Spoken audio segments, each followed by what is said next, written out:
In a bold move that has sparked significant discussion, Anthropic has announced that it will cease the sale of its artificial intelligence services to companies that are primarily owned by Chinese interests. This marks a pioneering step for a U.S.-based AI firm in imposing restrictions on sales to China.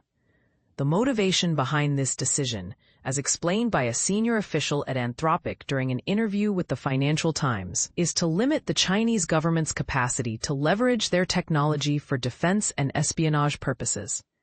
The executive projected that this action could affect Anthropic's revenue by an estimated amount falling within the range of several $100 million. The urgency of this decision becomes more apparent when we consider China's growing reliance on artificial intelligence in its military operations. According to a report from the Wall Street Journal, numerous Chinese companies are actively collaborating with the military to integrate sophisticated technologies into their forces.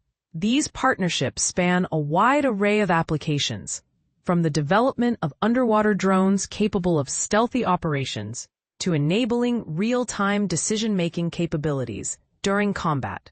But here's where it gets controversial. This move by Anthropic could raise questions about the ethical implications and the global ramifications of AI technology in military affairs.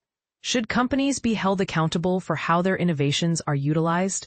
What about the potential for other nations to react similarly, leading to a technological split? These are questions worth pondering, and we'd love to hear your thoughts.